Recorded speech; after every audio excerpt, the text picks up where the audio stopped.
नारायण नारायण नारायण बोल चेतन नारायण बोल। नारायण नारायण नारायण बोल चेतन नारायण बोल। नारायण बोल न लाई नारायण बोल न लाई साही दई नमो। नारायण नारायण नारायण बोल। नारायण नारायण नारायण बोल। जय श्रीमन्नारायण। ओम तत्संयोरा वृणीमहे गातुं यज्ञाय गातुं यज्ञपतये दैवी स्वस्तिरस्तु नः। स्वस्तिर्मानुषेभ्यः ऊर्ध्वं जिगातु भेषजं सन्नो अस्तु द्विपदे सञ्चतुष्पदे। ओम शांति शांति शांतिः। लक्ष्मीनाथ समारंभां नाथयामुनमध्यमाम् अस्मदाचार्यपर्यन्तां वन्दे गुरुपरम्पराम्।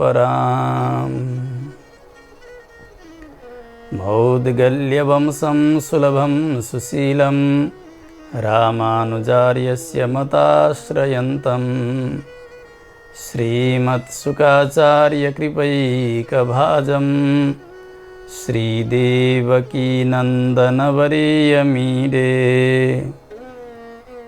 सर्वमङ्गलमाङ्गल्यं सर्वोपद्रवनाशनं वन्दे रामानुजार्यस्य नित्यं पादाम्बुजद्वयम्।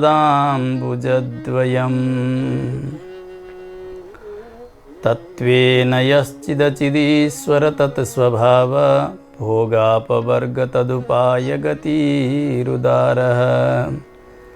सन्दर्शयन्निरमिमीत पुराणरत्नं तस्मै नमो मुनिवराय पराशराय।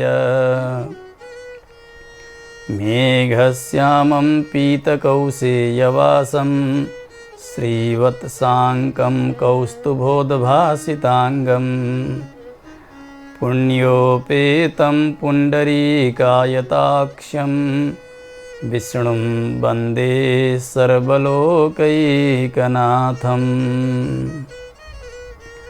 हरिनारायण दुरितनिवारण परमानंद परमपुरुषोत्तम भक्तजनप्रिय पंकजलोचन नारायण तव दासोऽहं। श्रीनारायण तव दासोऽहम्। अखिल हेय प्रत्यनीक कल्याणैकतान स्वेतर समस्त वस्तु विलक्षण अनंत ज्ञानानंदैक स्वरूप परात्पर परब्रह्म परमेश्वर भगवान श्रीमन्नारायण प्रभुलाई परतत्व का रूपले बताउने उत्तम ग्रंथ श्री विष्णु पुराण श्री पराशर महर्षिद्वारा प्रणीत, जसलाई पूर्वाचार्यहरूले पुराण रत्नद्वारा विभूषित गरिदिनु भएको छ। त्यस्तो ग्रन्थको निरन्तर स्वाध्याय गर्दै आज हामी यस श्रृङ्खलासम्म आइसकेका छौँ। भगवान श्री पराशर महर्षिले मैत्रेयजीको जिज्ञासा अनुसार तत्त्वका विषयमा, हितका विषयमा र पुरुषार्थका विषयमा अत्यन्तै सुन्दर ढङ्गबाट बताइरहनु भएको छ।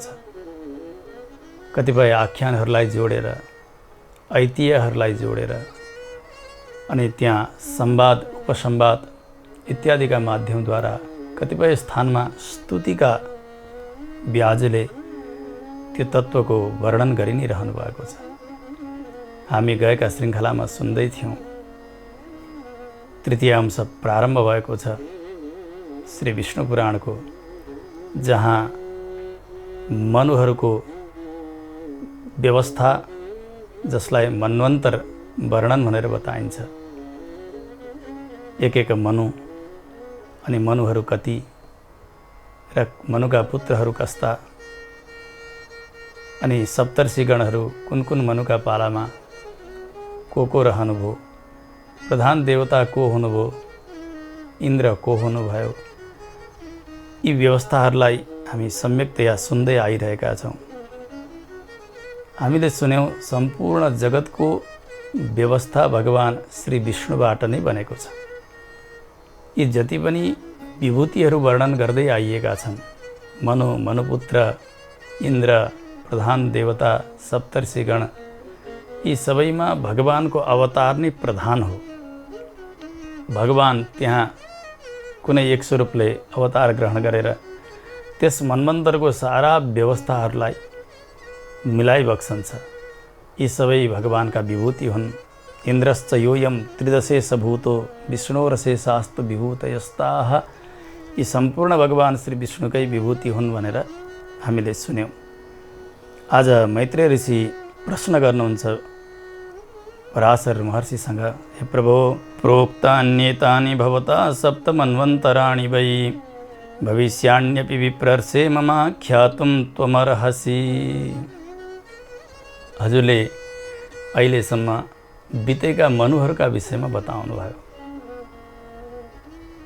6 मनुहरू र अहिले वर्तमानमा हुनुभएका 7औं, जसलाई वैवस्वत मनु भनेर बताइन्छ। नाम उहाँको श्राद्धदेव हो। त्यहाँसम्मका वर्णनहरूलाई हजुरले गर्नुभयो।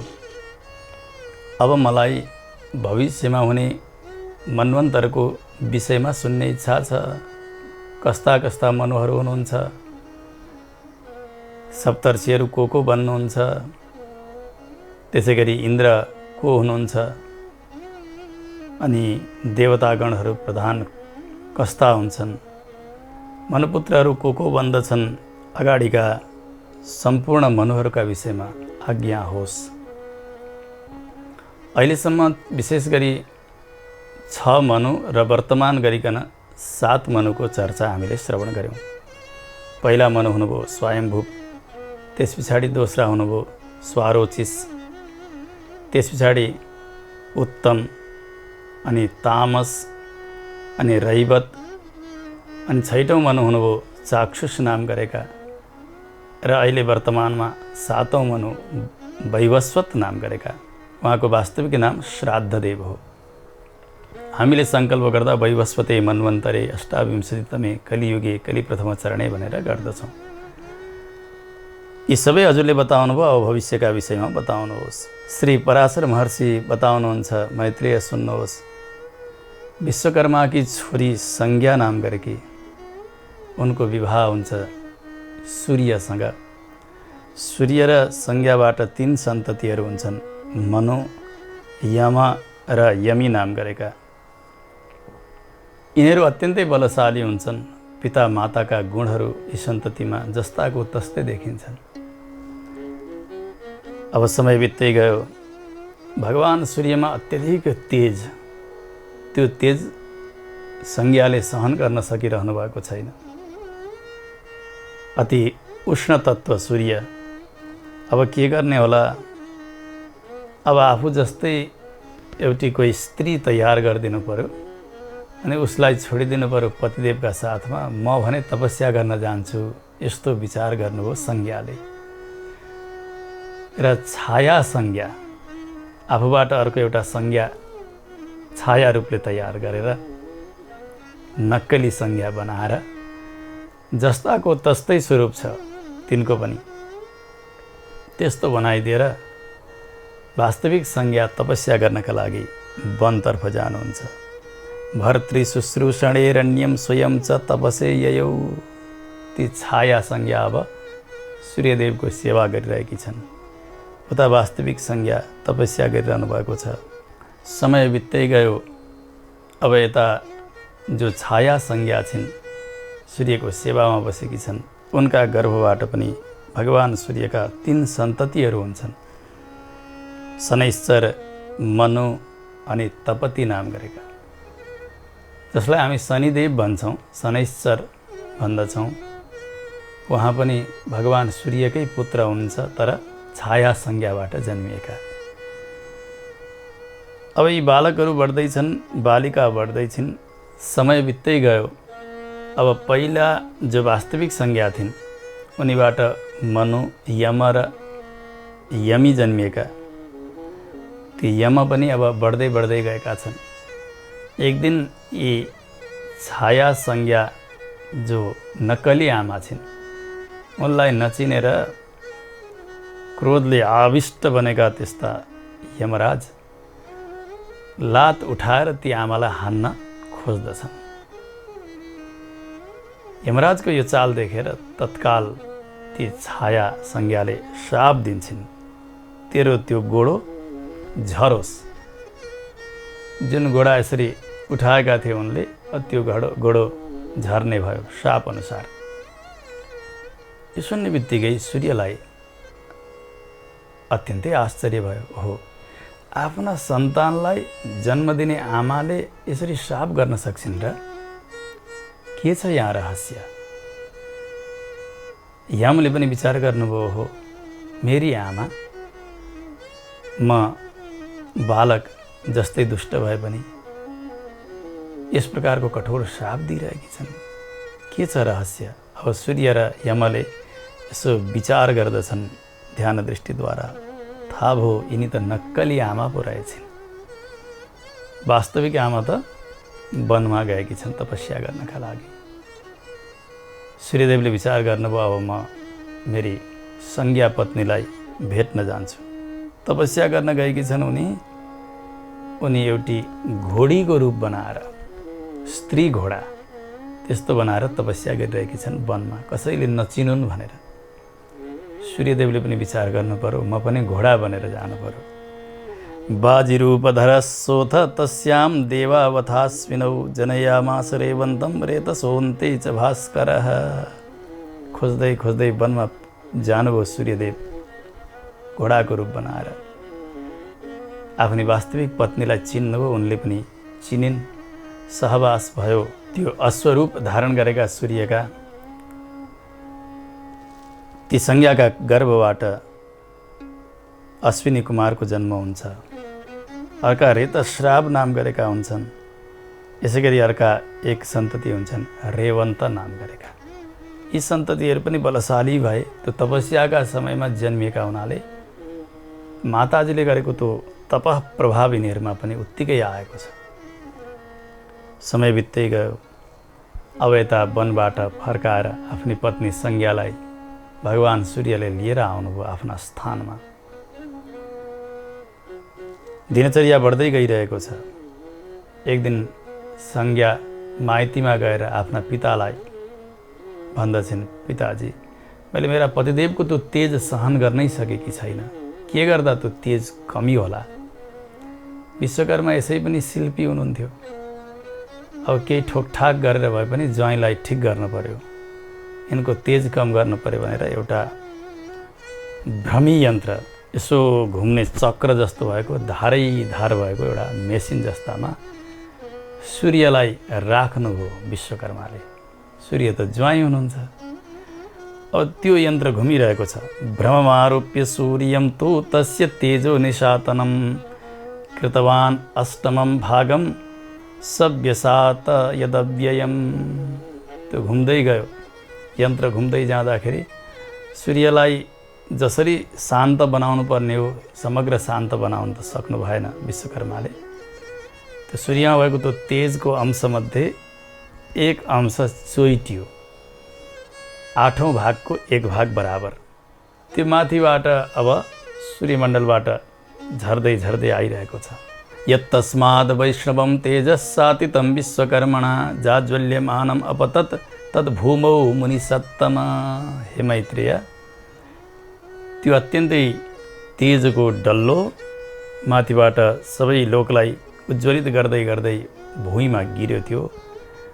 यहाँ आउने बित्तिकै त्यसबाट विश्वकर्माले अनेक अनेक आयुधहरू तयार गर्नुभयो। यति सुन्दर त्यो अंश थियो सूर्यको 8औं भाग। यसलाई खेर जान दिन भएन। के गर्ने होला? अब देवताहरूले पनि यसबाट एक एक आयुधहरू रुचाउनु भयो, इच्छा गर्नुभयो, यसबाट मलाई केही बनाइदिनुहोस्, मलाई केही बनाइदिनुहोस्। विश्वकर्माले बनाउँदै जानुभयो। भगवान विष्णुका लागि चक्र तयार गरिदिनु भयो त्यसै अंशबाट। शङ्करजीका लागि त्रिशूल, कुबेरका लागि विमान तयार गर्नुभयो। त्यस कारणले शङ्करजीको त्रिशूल पनि त्यस्तै उज्ज्वलित छ, चक्र त्यस्तै, कुबेरजीको विमान पनि उस्तै। अनि कार्तिकेयका लागि एक शक्ति, त्यो पनि यन्त्र विशेष हो, त्यो तयार गरिदिनु भयो। अरू पनि जो देवताहरू थिए उनीहरूले जस्ता जस्ता आयुधहरू चाहे त्यस्तै प्रकारका तयार गरिदिनु भयो त्यो बाँकी अंशबाट विश्वकर्माले। यहाँ सम्झनुपर्ने कुरा के हो भने भगवान श्री विष्णुका हातमा भएको त्यो चक्र नित्य चक्र हो। तर यहाँनिर जो बन्यो चक्र सूर्यका अंशबाट, यो यहाँ विष्णु देव भएर भगवान जगत व्यवस्थाका लागि आउँदाखेरि भने यस चक्रलाई ग्रहण गरिदिनुहुन्छ र त्यही चक्रमा आफ्नो नित्य चक्रको आवाहन गर्नुहुन्छ। यसरी सम्झिनुपर्छ। नभएदेखि सूर्यबाट बनेको त्यो चक्र त्यो कुनै दिन फेरि नष्ट होला नि त, पछि पो बनेको रहेछ कि भगवान्का हातको चक्र भन्ने शङ्का हुन सक्छ। त्यसो होइन। यहाँ आएर भगवान्ले बाँसुरी समाउनु भयो। त्यो बाँसुरी यहाँको बाँस भए तापनि भगवान्ले आफ्नै उहाँ नित्य विभूतिकै बाँसुरीलाई आवाहन गर्नुहुन्छ त्यहाँनिर। यसै गरी शङ्खचक्र गदा पद्म, यहाँ अरू कुनै पनि प्रकारका पीताम्बर आदि गरेका वस्त्रहरू जे यहाँनिर लगाउनुहुन्छ भगवान्ले, त्यो उहाँका नित्य विभूतिका तिनै वस्तुहरूलाई आवाहन गरेर ती शक्तिहरूलाई यहीँ आरूढ गरिदिनुहुन्छ। यसरी सम्झनुपर्छ। भगवान विष्णुको चक्र निर्माण भयो। त्यसै गरी भगवान शङ्करको त्रिशूल, उहाँको पनि त्यो नित्य त्रिशूल हो। यो यहाँ सूर्यका अंशबाट बनेकै त्रिशूल मात्रै उहाँलाई पछि मिलेको होइन। त्यो आफ्नो नित्य त्रिशूलको शक्ति त्यसमै उहाँले पनि आवाहन गर्नुहुन्छ। यसरी नै सम्झनु पर्दछ। अब यतातिर समय बित्दै गइरहेको छ। ती छाया संज्ञा थिइन् जो नक्कली संज्ञा, उनका छोराको नाम पनि मनु छ अनि सक्कली संज्ञाका छोराको नाम पनि मनु छ। दुई मनु भए अनि यी दुवै उस्तै छन्, दाजु जस्तै यो भाइ पनि जन्मिएको छ। एउटै रङको छ, एउटै आकारको, त्यो भएको हुनाले यिनको नाम भयो सावर्णी। अर्का मनुसँगै मिल्दोजुल्दो रूपवाला, वर्णवाला भन्ने अर्थ भयो सावर्णीको। त्यसकारणले अब आउने 8औं मनु सावर्णी मनु हुनुहुनेछ। यो मन्वन्तर वर्णनका निमित्त बताउनु भएको।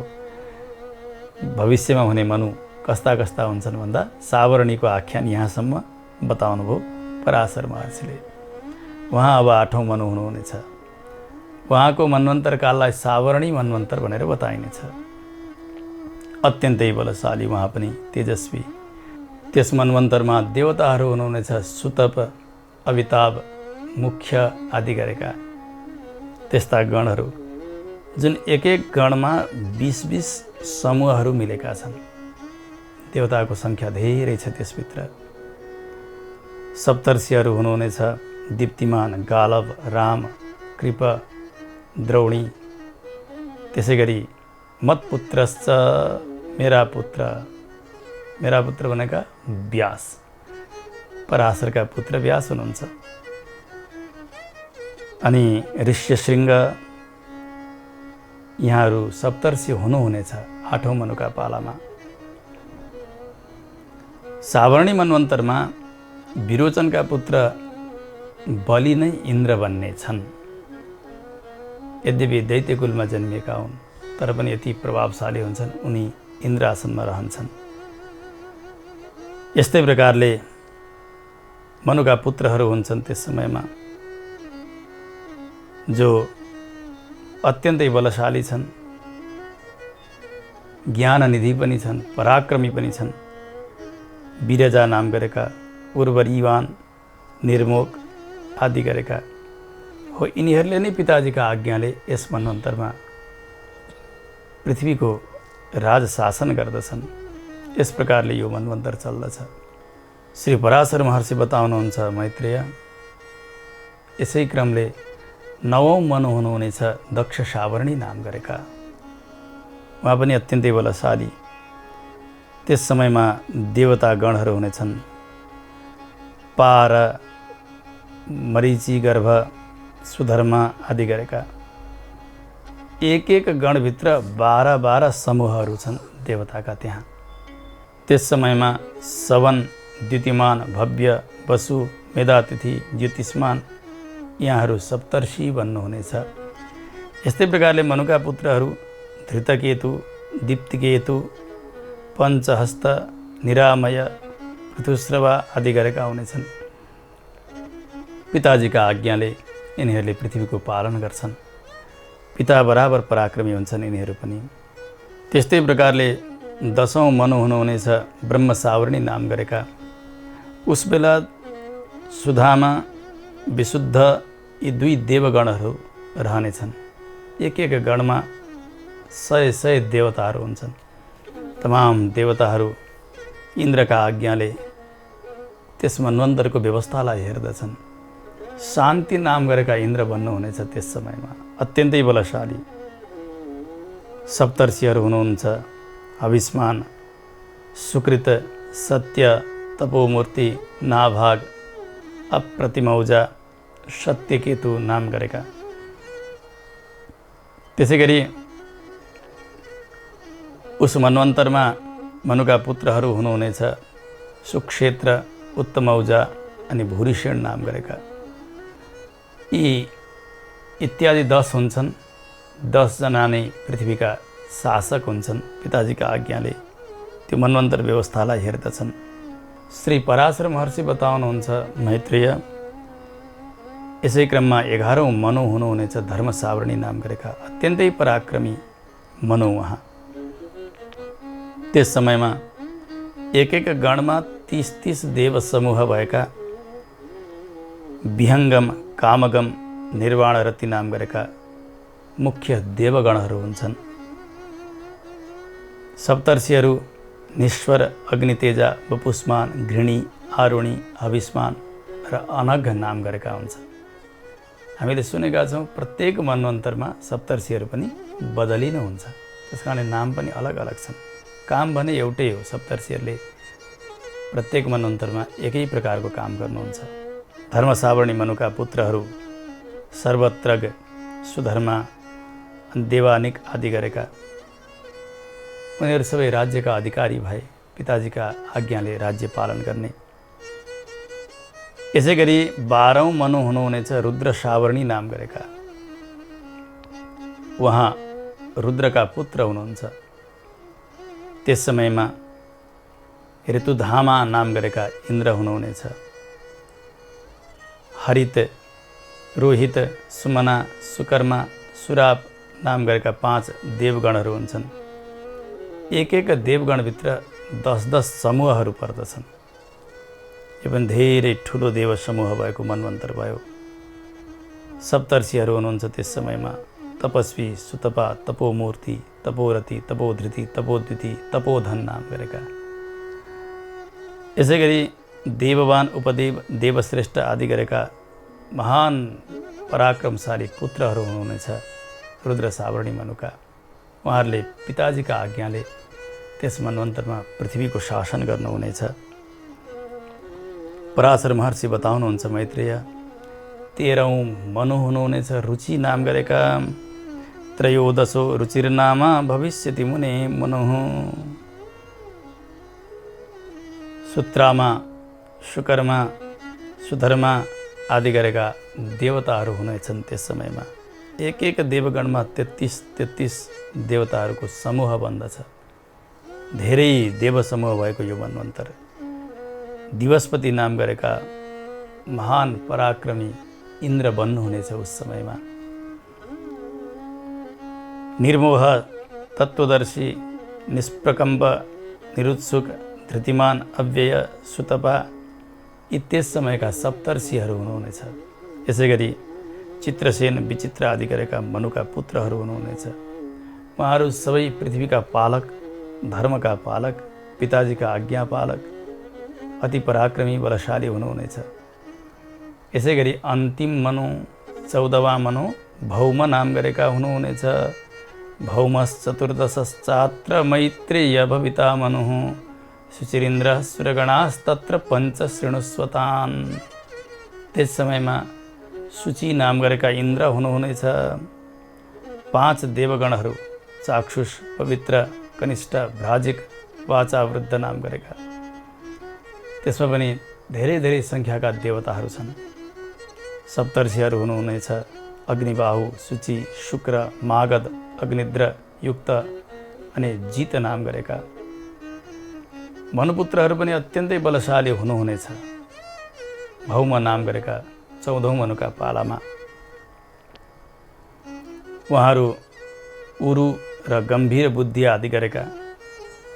नाम जस्तो उहाँहरूको स्वभाव पनि त्यस्तै प्रकारको, पराक्रमी, बुद्धि पनि अत्यन्तै गहन भएका। उहाँहरू राज्यका अधिकारी भएर पृथ्वीको पालन गर्नुहुनेछ। यस प्रकारले तपाईँलाई अहिलेसम्म 14 मनुका व्यवस्थाका विषयमा मैले बताएँ। चतुर्युगान्ते वेदानां जायते किल विप्लवः प्रवर्तयन्ति तानेत्य भुवं सप्तर्षयो दिवः। अब कसले के काम गर्ने एक एक मनवन्तरमा त्यसका विषयमा सुन्नुहोस्। चतुर्युगको अन्तिममा वेदको लोप हुन्छ। त्यस समय पुनः सृष्टि प्रारम्भ हुन्छ। उस बेला सप्तर्षिगण उत्तम लोकमाथि स्वर्गादि लोकबाट पृथ्वीमा आएर अनि त्यो लुप्त भएको वेदको पुनः प्रचार गर्नुहुन्छ। उहाँहरूको काम नै त्यही हो। उहाँहरूले कण्ठस्थ गर्नुभएको त्यो वेद फेरि उपदेश प्रारम्भ गर्नुहुन्छ। प्रत्येक मनुका पालामा प्रत्येक सप्तर्षिगणले यसै गर्नुहुन्छ, वेदको उपदेश। त्यस्तै प्रत्येक जो सत्ययुग हो, ती सत्ययुगका प्रारम्भमा मनुष्यलाई धर्मको मर्यादामा स्थापना गर्नका लागि स्मृतिशास्त्रका रचनाकार मनुको प्राकट्य हुन्छ। मनुको काम भनेको स्मृति बनाउनु, धर्मशास्त्रको रचना गर्नु र प्रजाहरूलाई मर्यादाभित्र राख्नु। यस्तै प्रकारले एक एक मनवन्तरका अन्तिमसम्म तत्कालमा हुने जो देवगण हुन् उनीहरूले नै यज्ञको भाग भोग्दछन्। अहिले हामी यज्ञ गर्दछौँ यस समयमा यसै मनवन्तरभित्रका देवताहरूलाई आह्वान गर्दछौँ। अब योभन्दा पहिले अर्का मनुका पालामा अरू नै देवतागणलाई बोलाउँछन् यज्ञमा, उनीहरूको आराधना हुन्छ। जुन देवताका गणहरू जुन जुन मनुका पालामा छन् उनीहरू नै आराधित हुन्छन् यज्ञद्वारा, पूजाद्वारा। अनि यज्ञको भाग पनि उनीहरूले भोग गर्दछन्। जुनसुकैमा जुनसुकै देवताको आह्वान हुँदैन, मनवन्तर अनुसार नै हुन्छ। यस्तै प्रकारले जो मनुका पुत्रहरू छन् अनि उनीहरूका वंशधरहरू पनि राजाहरू छन्, तिनीहरूले त्यो मनवन्तरको अन्तिम समयसम्म पृथ्वीको पालन गर्दछन्। यस प्रकारले मनु, सप्तर्षि, देवता, इन्द्र, मनुपुत्र, अन्ती राजाहरू यी सबै एक एक मनवन्तरका अधिपति हुन्। केवल मनुलाई मात्रै अधिपति भन्नु पर्दैन, आफ्ना आफ्ना कार्यका लागि यी सबै अधिपति नै हुन्। भगवानका आज्ञाले यिनीहरूले कार्य गर्दछन्। 14 मनु जति बताइयो अहिलेसम्म। अहिले वर्तमान वैवस्वत मनु 7औं मनु हुनुहुन्छ। यहाँभन्दा पहिले 6 मनुहरू बितिसक्नु भएको छ। अब बाँकी 7 हुनुहुन्छ। गत 14 मनुहरू, यो 14 मनुको पालो सकिँदाखेरि 1000 चतुर्युग बित्दछ। सत्य, त्रेता, द्वापर, कली यो 1000 पटक बित्छ। त्यसपछि ब्रह्माजीको एक दिन हुन्छ। त्यति नै पटक घुम्दाखेरि ब्रह्माजीको एक रात हुन्छ। अनि त्यो 2000 जो चतुर्युग हो, सत्य, त्रेता, द्वापर, कली 2000 पटक घुमिसक्दा ब्रह्माजीको एक अहोरात्र। हाम्रा हिसाबले 24 घन्टा, उहाँको पनि त्यही 24 घन्टा नै। हामी जसरी 24 घन्टालाई एक अहोरात्र भन्छौँ, यस्तै प्रकारले 2000 चतुर्युगी बित्दाखेरि ब्रह्माजीको एक अहोरात्र हुन्छ। एक मनुका पालामा 71 चौकडी घुम्दछन्। सत्य, त्रेता, द्वापर, कली 71 पटि घुमिसक्दाखेरि एक मनवन्तरको समय बित्दछ। यसरी पहिले पनि हामीले सुनेका छौँ। दिनभर सृष्टि गर्नुहुन्छ ब्रह्माले। जब रात पर्छ अब माथिका केही लोकलाई छोडेर अरू सबैलाई समेटेर जानुहुन्छ, गएर शयन गर्नुहुन्छ भगवानमा नैमित्तिक प्रलयका लागि। शयन गर्नुभयो, 1000 चतुर्युग बिते अनि फेरि त्यहाँबाट उज्यालो भएपछि जाग्नुहुन्छ, भगवानका आज्ञाले पुनः सृष्टि प्रारम्भ गर्नुहुन्छ। सृष्टि गर्दै गर्दै गर्दै गर्दै पुनः 14 मनु बित्दछन्, फेरि पनि रात पर्दछ, फेरि गएर भगवानमा शयन गर्ने। यही क्रमले उहाँको सृष्टि व्यवस्था चलेर जान्छ। भगवानको सात्विक अंश नै मनुहरू हुनुहुन्छ। सात्विक अंशको काम के हो? पालन। राजस अंशको काम हो सृष्टि। तामस अहङ्कारको त्यो तामस भागको काम हो संहार। त्यसकारणले भगवान ती मनुहरू भएर अनि देवता, सप्तर्षि यी सबैका रूपमा भगवानको सात्विक अंश प्रतिबिम्बित भएको हुन्छ। सात्विक अंश नै तत्तद रूपमा हुन्छन् र यिनीहरूद्वारा नै सम्पूर्ण प्राणीहरूको पालन हुन्छ। सत्ययुगमा जो कपिल अवतार, अरू पनि भगवानका अवतारहरू भए, त्यसबेला भगवान विष्णु तत्तद अवतारमा आएर धर्मोपदेश गर्नुहुन्छ, ज्ञानोपदेश गर्नुहुन्छ सबैलाई। त्रेतामा भगवान चक्रवर्ती सम्राट बनेर आउनुहुन्छ। हामीले कथा पनि सुनेका छौँ नि, कपिलदेव भगवान आउनुभयो सत्ययुगमा, माता देवहूतिलाई दिव्योपदेश गर्नुभयो। त्रेतामा भगवान श्री रामचन्द्रको अवतार हुन्छ, त्यसबेला भगवान धनुर्धारी भएर राजा भएर त्यो जगतको पालन गर्नुहुन्छ। चक्रवर्ती स्वरूपेण त्रेतायामपि स प्रभुः दुष्टानां निग्रहं कुर्वन् परिपाति जगत्त्रयम्। तिनै जगतको पालन गर्नुहुन्छ। द्वापरमा वेद व्यास बनेर अवतार लिनुहुन्छ भगवानले। त्यसबेला एकै स्वरूपमा भएका वेदलाई 4 भागमा विभक्त गरिदिनुहुन्छ। उनका अनेक शाखा हुन्छन्, शिष्य प्रशिष्य, उनका शिष्य। यो गुरु परम्पराका क्रमले वेदमा अनेक शाखाहरू हुन्छन्। करोति बहुलम भूयो वेद व्यास स्वरूप दृक्। भगवान स्वयं नारायण नै वेद व्यास बनेर यसरी वेदको विस्तार गरिबक्सन्छ, विभाग गरिबक्सन्छ द्वापरमा।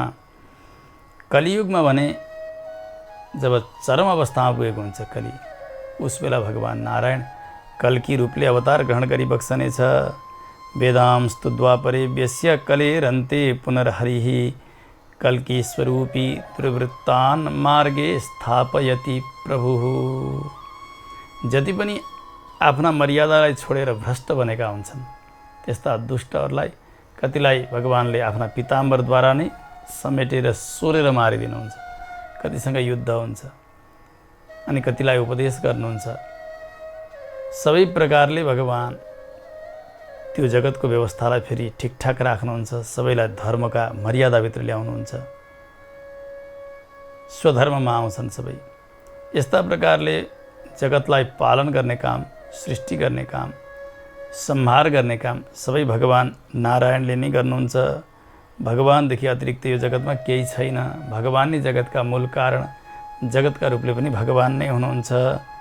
नास्त्यस्मात् व्यतिरेकी यत् भूतं भव्यं भविष्यं च सर्वभूतान् महात्मनः तदत्रान्यत्र वा विप्र सद्भावः कथितस्तव। हे मैत्रेय, मैले यस लोकमा परलोकमा भूत अनि भविष्यत अनि वर्तमानमा जति जति पदार्थहरू छन् ती सबै भगवान श्री विष्णुबाटै उत्पन्न भएका हुन् भन्ने कुरा पहिले पनि बताएको थिएँ। अहिले पनि त्यही नै सम्झनुहोस्। भगवान नै जगतका उपादान कारण हुनुभएको हुनाले जगतका रूपले जे मिल्दछ यहाँ यो सबै भगवानकै स्वरूप हो। त्यस्तै प्रकारले मन्वन्तरहरू सबैमा अनि मन्वन्तरका अधिकारीहरू सबैका विषयमा पनि मैले बताइसकेको छु। यी सबै भगवानका विभूति र भगवानकै व्यवस्थाले चल्दछन्। अब तपाईँ के सुन्न चाहनुहुन्छ? के बताउँ तपाईँलाई? किमन्यत कथयामि ते। पराशर महर्षिको यो आज्ञा सुनेपछि मैत्रेय ऋषिले भन्नुभयो, हे गुरुदेव, मैले सबै जानिसकेँ हजुरबाट, सम्पूर्ण जगतको व्यवस्था, जगतको सृष्टि, जगतका मूल को हुनुहुन्छ सबै मैले जाने। यही जाने विष्णौ विष्णुतश्च न परम विद्यते ततः। भगवान विष्णु नै जगतका रूपले हुनुहुन्छ। यो जगत भगवानमा छ, जगत भगवानबाटै प्रकट भएको हो र भगवान विष्णुदेखि अतिरिक्त अरू केही नै छैन। यही नै कुरा मैले जाने हजुरका श्रीमुखबाट। सर्वम विष्णुमयम जगत, सारा जगत नै विष्णुमय हो, जगत भगवानमै टिकेको छ। यही कुरा जाने। मलाई अहिले यो सुन्ने इच्छा छ प्रभु। हजुरले भन्नुभयो प्रत्येक द्वापरका समयमा भगवानले वेदव्यासको स्वरूप लिएर अवतार लिनुहुन्छ। त्यस पछाडि एकै स्वरूपमा भएका वेदलाई अनेक विभाग गर्नुहुन्छ भनेर त्यो कसरी गर्नुहुन्छ? भगवानको वेदव्यास स्वरूप र त्यो वेदको विभाग जुन जुन युगमा हुन्छ, जसरी हुन्छ र कस्ता कस्ता शाखामा भेद छन् वेदका, यी यावत विषयमा सुन्ने इच्छा छ, कृपा गरेर बताउनुहोस्। पराशर महर्षि भन्नुहुन्छ, मैत्रेय सुन्नुहोस्, वेद रूप वृक्षका हजारौँ शाखाहरू छन्। जस्तो एउटा रुख, त्यसमा अनेक अनेक हाँगाहरू हुन्छन्, त्यसका पनि सनसाना सनसाना सनसाना हाँगा हुन्छन्, फैलिएको रुख होस्। त्यस्तै प्रकारले वेदलाई पनि जान्नु पर्दछ। यो समग्र स्वरूप वेदको यो त बताउन कोही समर्थ छँदै छैन आजसम्म। म पनि बताउन सक्दिनँ। न सक्तो विस्तराद वक्तुम संक्षेपेण शृणुस्वतम। केवल संक्षेपले बताउन सक्दछु म, अलिअलि बताउँछु, त्यही नै सुन्नुहोस्। समग्र वेदका विषयमा मैले पनि बताउन सक्दिनँ। द्वापर अनि पुनः द्वापर अनि फेरि द्वापर, यसरी जब युगको क्रम आउँदै जान्छ, सत्य त्रेता द्वापर अनि पुनः सत्य त्रेता द्वापर अनि पुनः सत्य त्रेता द्वापरका यी प्रत्येक द्वापरमा भगवान विष्णु नै व्यास रूपले अवतार ग्रहण गर्नुहुन्छ। त्यो अनन्त स्वरूपमा रहेको वेदलाई मूलभूत रूपमा 4 भाग गरेर विभाजन गर्नुहुन्छ उहाँले। यसो हेर्नुहुन्छ अबका प्राणीहरू कस्ता हुन्छन्, कस्तो शक्ति छ, कति तेज छ, बल छ, थोरै छ कि धेरै छ कि, कति ग्रहण गर्न सक्दछन्, कतिले उनीहरूको हित हुन्छ, यी सबै कुराहरूलाई विचार गरेर नै वेदको विभाग गर्नुहुन्छ व्यासजीले। पराशर महर्षिले भन्नुभयो, मैत्रेय, जुन शरीरद्वारा भगवान नारायण वेदको अनेक विभाग गर्नुहुन्छ, भगवान मधुसूदनको त्यो स्वरूपको नाम नै हो वेदव्यास स्वरूप। अलग अलग मन्वन्तरमा अलग अलग व्यासहरू हुनुहुन्छ। यस वैवस्वत मन्वन्तरमा 28औं पटक जो वेदको विभाग भयो, किनभने 28औं द्वापर गइसकेको छ र अहिले 28औं कलि प्रारम्भ भएको छ। यसुसले यसै मन्वन्तरभित्र पनि 28 व्यास बनिसक्नु भएको छ। द्वापरमा मात्र वेदको विभाग हुन्छ, सत्यमा पनि हुँदैन, त्रेतामा पनि हुँदैन अनि कलिमा पनि हुँदैन। 28 व्यासहरूका विषयमा सुन्नुहोस्। कुन कुन व्यासहरू कस्ता कस्ता बन्नुभयो, को व्यास बन्नुभयो र वेदको विभाग गर्नुभयो। पहिलो द्वापरमा ब्रह्माजी नै व्यास बन्नुभयो र वेदको विभाग गर्नुभयो उहाँले। दोस्रो द्वापर युगमा प्रजापति व्यास बन्नुहुन्छ, उहाँले वेदको विभाग गर्नुभयो। त्यस्तै प्रकारले तेस्रो जो द्वापर युग हो, यहाँ के सम्झनुपर्छ भने यस मन्वन्तरभित्र अहिले 28औं कली चल्दैछ। त्यस कारणले 28वटा द्वापर बितेर आइसकेका छन् र यहाँ बताइएका पनि यस मन्वन्तरभित्रका व्यासको सङ्ख्या हो नि। प्रत्येक मन्वन्तरमा व्यास अलग अलग हुनुहुन्छ। फेरि यसै गरी 1000 द्वापर युग बित्दछन्, त्यसमा फेरि यसै गरी फेरिकन व्यासहरू आउनुहुन्छ। यहाँ अहिले 28वाँ द्वापर बितिसकेको हुनाले 28 व्यासको चर्चा भएको हो। यो कुरालाई बिर्सन हुँदैन। तेस्रो द्वापर युगमा शुक्राचार्य व्यास बन्नुभयो र वेदको विभाग गर्नुभयो। चौथो द्वापरमा बृहस्पति, 5औं द्वापरमा सूर्य व्यास बन्नुहुन्छ, त्यस्तै प्रकारले 6औं द्वापरमा मृत्यु व्यास बन्नुभएको थियो। 7औं द्वापरमा इन्द्र बन्नुभयो व्यास। त्यस्तै 8औं द्वापरमा वशिष्ठ बन्नुभयो। 9औं द्वापरमा सारस्वत व्यास बन्नुभयो। त्यस्तै प्रकारले 10औं द्वापरमा त्रिधामा नाम गरेका व्यास बन्नुभयो। 11औं द्वापरमा त्रिशिख नाम गरेका, 12औंमा भरद्वाज नाम गरेका व्यास हुनुभयो। 13औं द्वापरमा अन्तरिक्ष नाम गरेका, 14औंमा वर्णी नाम गरेका व्यास हुनुभयो। 15औंमा त्रय्यारुण नाम गरेका व्यास हुनुभयो। यसै गरी 16औं द्वापरमा धनञ्जय नाम गरेका व्यास हुनुभयो। 17वां द्वापरमा ऋतुञ्जय नाम गरेका व्यास हुनुभयो। 18औं द्वापरमा जय नाम गरेका हुनुहुन्छ। त्यस्तै प्रकारले 19 जो द्वापरमा पुनः भरद्वाज नै व्यास बन्नुहुन्छ। यसै गरी 20औं द्वापरमा गौतम व्यास बन्नुभयो। 21औं द्वापरमा हरियात्मा नाम गरेका व्यास। 22औं द्वापरमा वाजश्रवा नाम गरेका। त्यस्तै 23औं द्वापरमा तृणबिन्दु नाम गरेका। 24औं द्वापरमा भृगुवंशी ऋक्ष नाम गरेका व्यास, जसलाई वाल्मीकि भनिन्छ। वाल्मीकि पनि व्यास बन्नुभयो। यस्तै 25औं द्वापरमा मेरा पिता शक्ति व्यास बन्नुभएको थियो। अनि 26औं द्वापरमा म पराशर व्यास भएको थिएँ त्यस समयमा।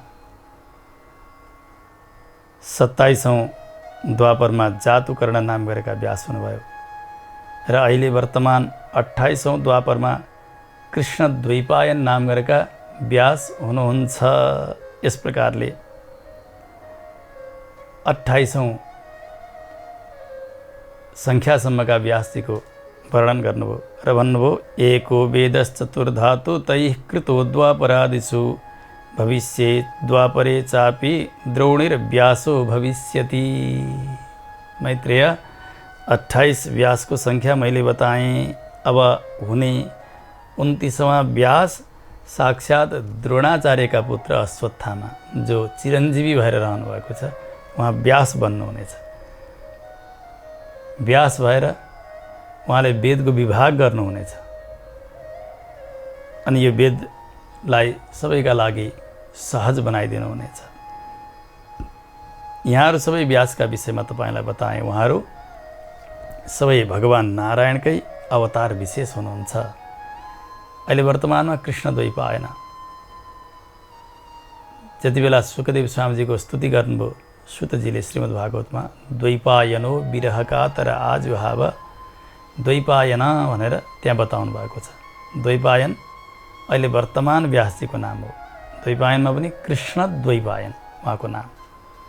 कसैले अहिलेका व्यासजीको नाम के हो भनेर सोधे भने हामीले भन्नुपर्ने हुन्छ कृष्ण द्वैपायन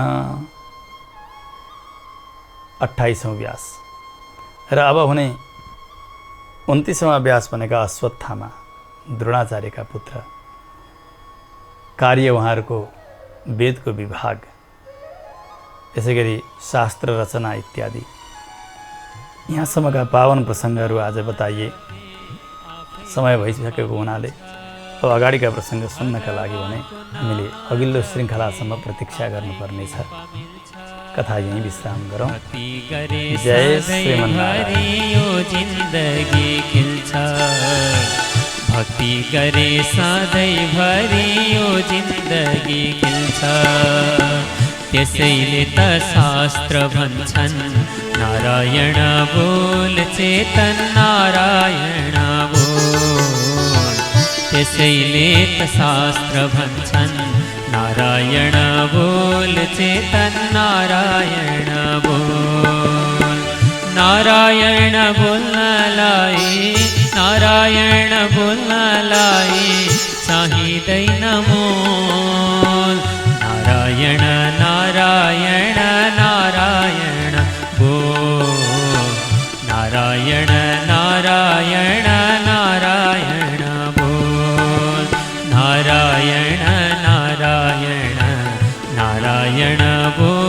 चेतन नारायण बोल, नारायण बोल चेतन नारायण बोल, नारायण बोल चेतन नारायण